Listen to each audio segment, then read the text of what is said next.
রাতের শহরে ধোঁয়ার জেরে নাজেহাল শহরবাসী। ধোঁয়ার কারণ হিসেবে ইস্যু হয়ে উঠেছে শিলিগুড়ির ডাম্পিং গ্রাউন্ড। ডাম্পিং গ্রাউন্ড সরানোর দাবিতে শিলিগুড়ি পৌর নিগম ঘেরাও করে বিক্ষোভ দেখালেন বিজেপি বিধায়ক শিখা চ্যাটার্জি সহ বিজেপি নেতাকর্মীরা।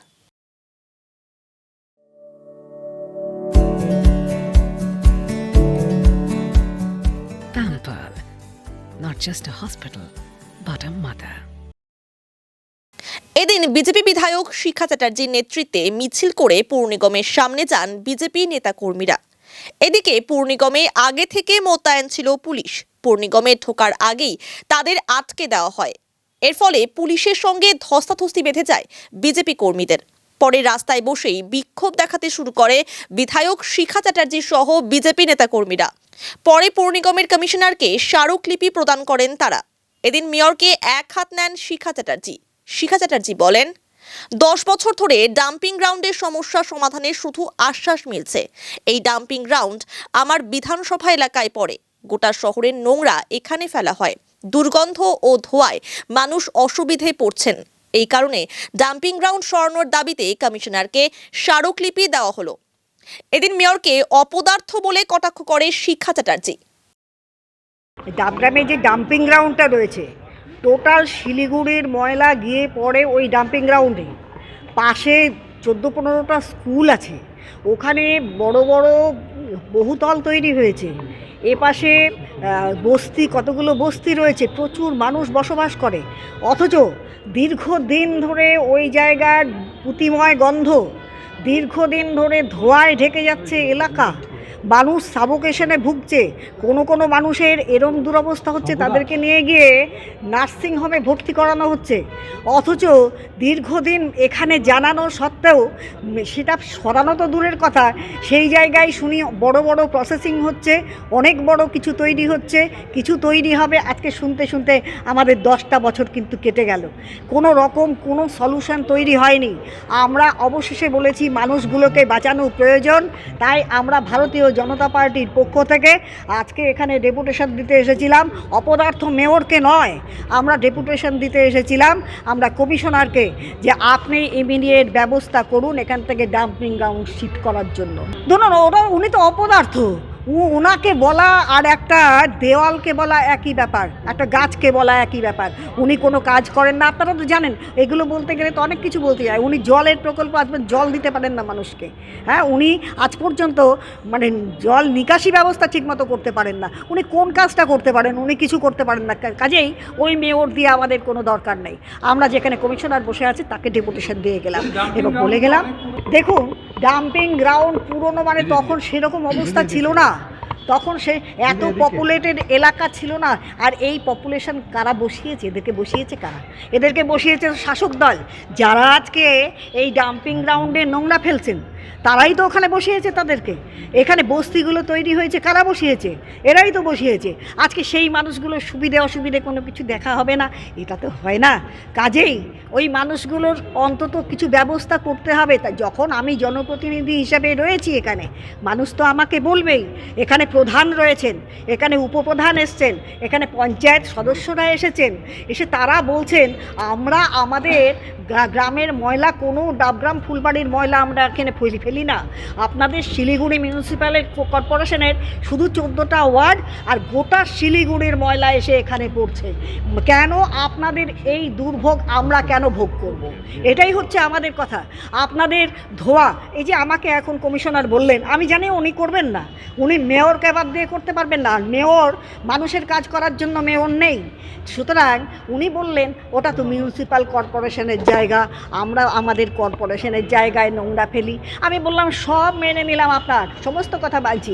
আপনি তাহলে আপনার ওই গন্ধটাকেও আপনাদের ওই জায়গার মধ্যে রাখুন, আপনাদের ধোঁয়াটাকেও ওই জায়গার মধ্যে রাখুন, আপনাদের পলিউশনগুলোকেও ওই জায়গার মধ্যে রাখুন, বাইরে বেরোতে দেবেন না। তা না হলে এরপরে পরবর্তীতে বৃহত্তর আন্দোলন হবে। ইমিডিয়েট আপনারা সরানোর ব্যবস্থা করুন। অবশ্যই শুনুন, এদের প্রচণ্ড ভয়।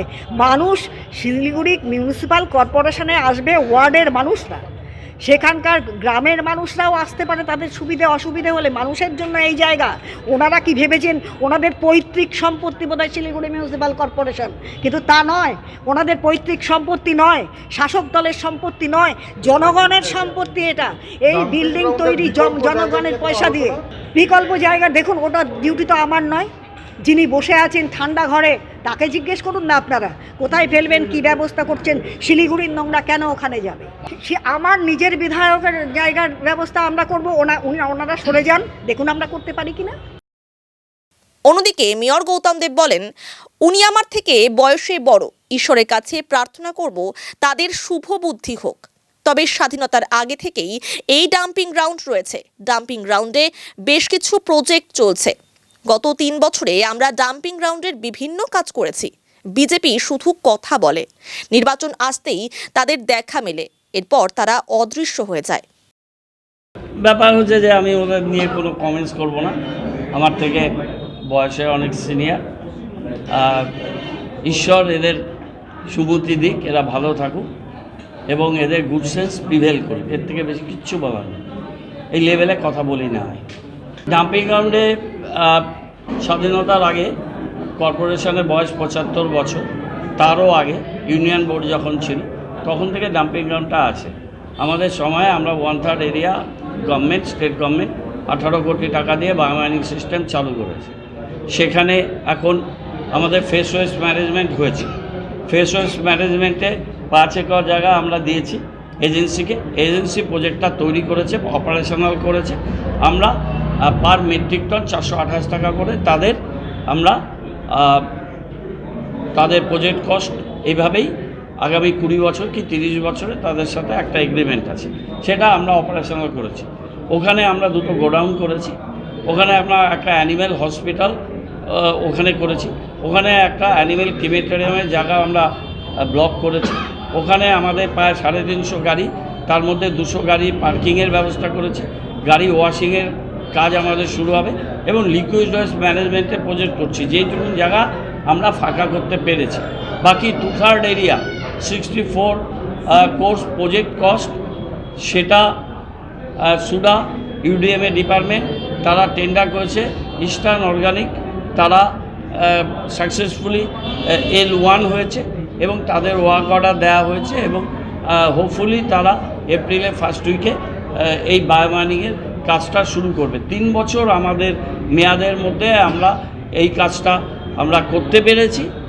আর এই অ্যাকুমুলেটেড গার্বেজ কর্পোরেশনের 75 বছর এবং তারও আগে আবহমান কাল ধরে এটা চলে আসছে এবং এই 28 একর যে জমি, তার মধ্যে কিছু জমি দখল হয়ে বাড়িঘর তৈরি হয়েছে। বাকি জমিগুলো আমরা ইয়ারমার্ক করেছি, সেখানে বাউন্ডারি ওয়াল করেছি। সেখানে যে দূষিত জল বেরোচ্ছিল সেটা আমরা একটা লিকুইড ওয়েস্ট ম্যানেজমেন্টের প্রজেক্ট নিয়েছি এবং ওখানে রাস্তাগুলো একবার তৈরি করেছিলাম। এখন আরও আমরা খুব ভালোভাবে ওখানে রোড কানেক্টিভিটিটাও করে দিচ্ছি এবং আমরা আশা করি যে এই বায়োমাইনিং 2/3 এরিয়াটা কমপ্লিট হলে সেখানে আমাদের ফিউচার প্ল্যানিং যেগুলো আছে সেই প্ল্যানিং আমরা করব। আরে এসব বিধায়িকা কী বলছে না বলছে তার সঙ্গে আমি বললাম যে তাদের গুড সেন্স প্রিভেল করুক, ভালো থাকুন, সুস্থ থাকুন। এদের এসব বিধানসভার আগে হঠাৎ করে হালচাল নিয়ে তাদের এক গাড়ি মাটিও ফেলেনি, কোথাও কোনো ডেভেলপমেন্টের কাজ করেনি। তাদের এমপি এখানে 5 বছরের পর আরও 5 বছরের জন্য ইলেক্ট হয়েছে। সে এমপি কোনো কাজ এখানে বিজেপির এমপিরা করেনি, এখানকার এমএলএরা কোনো কাজ করেনি, তারা কোনো কিছু কাজ করে না। তারা মাঝে মাঝে রাজনীতির জন্য মাঝে হঠাৎ তাদের দেখা যায়, আবার তারা অদৃশ্য।